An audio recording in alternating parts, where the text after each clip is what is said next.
கர்த்தாவே, உமது வலது கரம் என்னை ரட்சிக்கட்டும். உமது பெரிய என் ஜனம், என் பிள்ளைகள், என் குடும்பம், எங்களுடைய காரியத்தில் நின்று எனக்கு ஒரு ரட்சிப்பு, ஒரு விடுதலை தாரும் என்று சொல்லி இந்த காலவோளை நீங்கள் கேட்பீர்களானால், கர்த்தரை நோக்கி முறையிடுவீர்களானால், கர்த்தரை நோக்கி விண்ணப்பிப்பீர்களானால், ஜெபிப்பீர்களானால், நிச்சயமாய் நம்முடைய பிதாக்களையும் எகிப்திலே விடுவித்தது போல இந்த காலவோளை கர்த்தர் உங்களை விடுவிப்பார் என்று தைரியப்படுத்துகிறேன். நான் உபாகமம் 7ஆம் அதிகாரம் 7ஆம் 8ஆம் வசனம். நீங்கள் ஒரு பலத்த சாதி, ஒரு பெரிய கூட்டம் என்று நான் உதவி செய்யவில்லை. நீங்கள் சிறியவர்களாயிருந்தீர்கள்.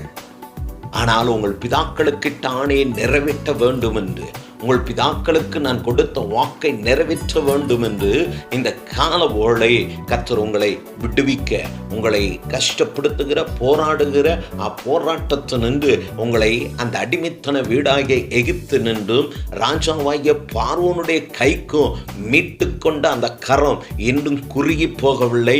நீட்டப்பட்ட கரம் இந்த காலவோளை இருக்கிற இடங்களில் உங்களை தொடுவதாக என்று சொல்லி ஊழியக்காரனாய் நான் இயேசுவின் நாமத்தினால நான் ஜெபித்து இந்த வார்த்தையை உங்களுக்காய் அனுப்புகிறேன். இந்த வார்த்தை உங்களுக்குள் கிரியை செய்யட்டும், உங்கள் வீடுகளில் கிரியை செய்யட்டும், உங்கள் சரீரத்தில் இப்படி கிரியை செய்து பிதாக்களை விடுவித்தது போல இந்த வாக்குத்தத்தத்தின் சுதந்திரவாளியாய், இக்கால சந்ததியாய், கர்த்தரை சுமந்து நடக்கிற இயேசுவின் பிள்ளையாய் வாழ்கிற உங்கள் வாழ்க்கையின் அடிமைத்தனத்தில் நின்று உங்களை கண்ட்ரோல் பண்ணுகிற எல்லா பார்வோன் போன்றதான கிரியைகளில் நின்று கர்த்தர் உங்களை மீட்டெடுத்து சாட்சியாய் நிறுத்துவார்.